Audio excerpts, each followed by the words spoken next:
சிந்தையில் சிவயோகம் வருகிறதே.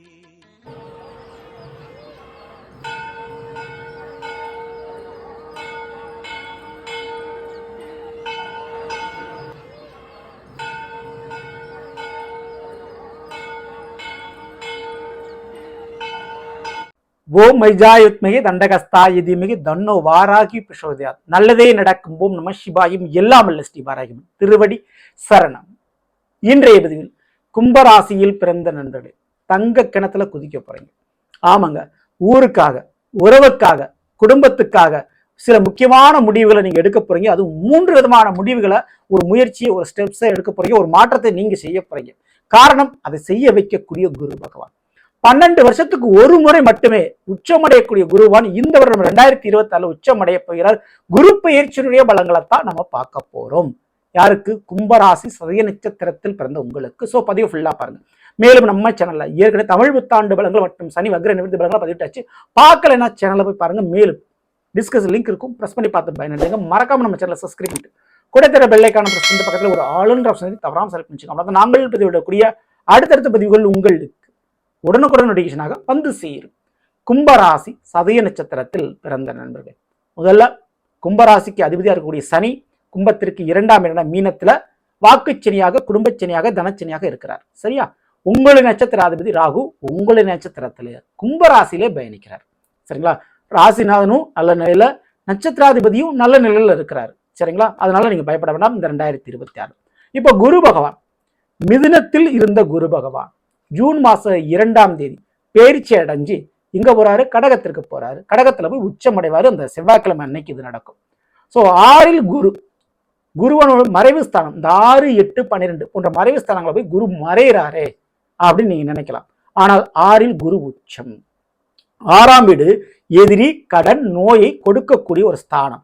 அதுல குரு போய் அமர்ந்தா எதிரி அடங்குவான், எதிரி நல்லவனாக மாறுவான், கடன் கொஞ்சம் கண்ட்ரோலிங்க்கு வரும், சுப கடனாக அது மாறும், தேவையில்லாத கடன் மாறி சுப கடனாக மாறும்.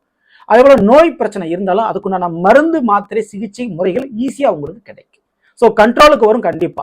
ஸோ மறைவு ஸ்தானம் என்றாலும் குருவான் கண்டிப்பா தனம் தருவார், பணம் தருவார், மறைமுகமான வழியில. அது எந்த மாற்று கருத்தும். ஏன்னா உங்களுடைய கும்பத்திற்கு 11ஆம் வீடான தனுசுக்கும் 2ஆம் வீடான மீனத்துக்கு அதிபதி. 11ஆம் வீடு லாபஸ்தானம், 2ஆம் வீடு தனஸ்தானம். ரெண்டுக்குமே அதிபதி உச்சம் அடைந்தால் நிச்சயம் நன்மை உண்டு. இதுல பணவரவு விஷயத்தில்.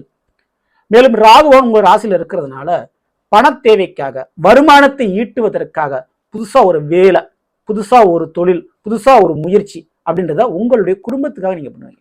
ஸோ குடும்பத்துக்காக புதிய ஒரு ஸ்டெப்னு நான் சொன்னேன் இல்லையா, புதிய முயற்சி. அது இந்த குருடைய உச்ச காலகட்டத்தில் புதிய ஒரு தொழிலில் இறங்குறது, முதலீடு பண்றது, அது புதுசா ஒரு வேலையில ஈடுபடக்கூடிய வாய்ப்பு அதிகம். அதை கண்டிப்பா அந்த ரிஸ்க் எடுப்பீங்க.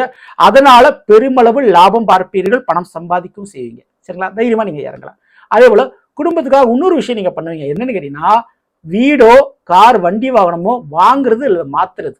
அதுக்கு ரொம்ப ரொம்ப வாய்ப்பு அதிகம் இந்த 2026. அதுக்கு காரணம் என்ன அப்படின்னு கேட்டீங்கன்னா, இந்த கும்பராசிக்கு அதிபதியா இருக்கக்கூடிய சனிவான் 2ல் இருக்கிறாரு இல்லையா, அவருக்கு குருவனுடைய பார்வை கிடைக்குது. அப்போ அசையாத சொத்துக்களை மற்றும் அசைகின்ற சொத்துக்களை கடன் வாங்கினாலும் ஒரு வீடோ, கார், வண்டி வாங்குவீங்க, இல்லை இருக்கிறத மாத்துவீங்க, இல்லை புதுப்பிப்பீங்க, ஆல்ட்ரேஷன் பண்ணுவீங்க.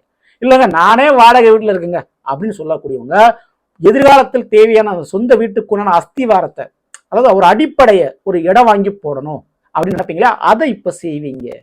அதுக்குண்டான வருமானம், பணம் இப்போ வந்து சேரும். சரிங்களா?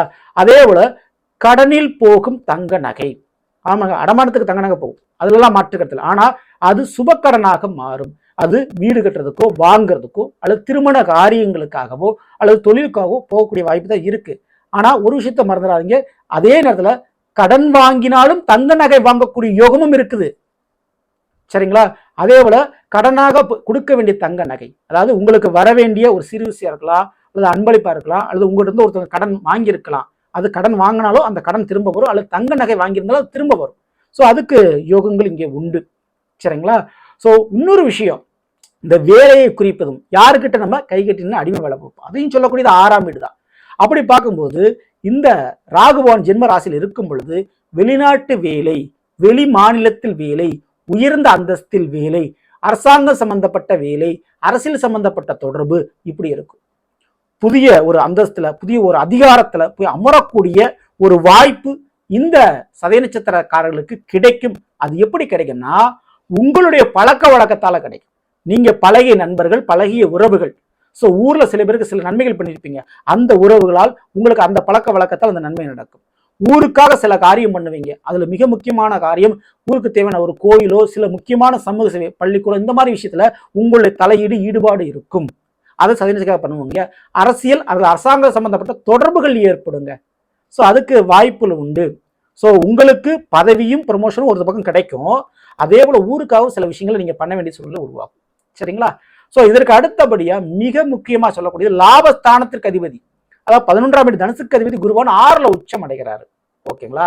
ஸோ அப்படி அடையும் போது இந்த திருமண வாழ்க்கை, மறுமண வாழ்க்கைக்கு உண்டான சாத்தியக்கூறு அதிகமாக இருக்கு. ஸோ மறுமணம், அதாவது ஃபர்ஸ்ட் மேரேஜ் எனக்கு பிரேக்கப் ஆயிடுச்சு, செகண்ட் மேரேஜ் நடக்குவா நடக்காதா, டிவோர்ஸ் கேஸ் போய்கிட்டே இருக்கு, இப்படின்னு நினைக்கிறீங்களா சதய நட்சத்திரக்காரங்க? உங்களுக்கு அந்த மறுமண வாழ்க்கையை அதை கண்டிப்பா நம்ம பண்ணியே தீரணும் அப்படின்ற ஒரு சூழ்நிலை இங்க உருவாக்கி கொடுத்துருது. சரிங்களா? அப்போ மறுமண வாழ்க்கை கண்டிப்பா அந்த 2020 நடக்கக்கூடிய வாய்ப்பு உண்டு. அதே போல பிள்ளைகளுக்காக சில செலவுகள் பண்ணுவீங்க. ஒன்று பிள்ளைகளுக்கு எஜுகேஷன், படிப்பு சம்பந்தப்பட்ட செலவோ, அல்லது பிள்ளைகளுக்கு ஒரு திருமணம் பண்ணி வச்சு அதனால கொஞ்சம் செலவுகள் உங்களுக்கு அதிகமாகும். ஆனா கடமை முடியும். உங்களுடைய கடமைகள் முடிந்து ஆனந்த கண்ணீர் மிதப்பீர்கள் நிச்சயமான முறையில். ஸோ அடுத்து நான் முதல்ல சொன்ன மாதிரி தங்க கிணற்றில் குதிக்கும் கும்பம். ஆமாங்க, கண்டிப்பா புதிய தொழில் இன்வெஸ்ட்மெண்ட் அப்படின்றத பண்ணி அதில் பெரிய லாபம் பார்க்கக்கூடிய வாய்ப்பு உண்டு. ஷேர் மார்க்கெட், ட்ரேடிங் போன்ற விஷயத்தின் மூலமாக லாபம் பார்க்கக்கூடிய வாய்ப்பு உண்டு. அரசியல், அரசாங்கம் சம்பந்தப்பட்ட தொழிலோ வேலையோ உங்களுக்கு அமைஞ்சு அதன் ரீதியாக பண லாபங்கள் சம்பாதிக்கக்கூடிய யோகங்கள் உண்டு. மற்றும் மிக முக்கியமாக வியாபாரங்கள், ஒரு வியாபாரத்தில் மார்க்கெட்டிங் சம்பந்தப்பட்ட வியாபாரத்தில் பெரிதல் லாபம் பார்ப்பீங்க. கடல் கடந்து அல்லது ஆற்றை கடந்து, அதாவது வெளி மாநிலமோ வெளிநாடோ சென்று ஒரு வியாபாரம் வேலை தொழில் பார்த்து அதன் ரீதியாக பணங்காக சம்பாதிப்பீங்க. வெளிநாடு இன்வெஸ்ட்மெண்ட் உங்களை தேடி வரும்.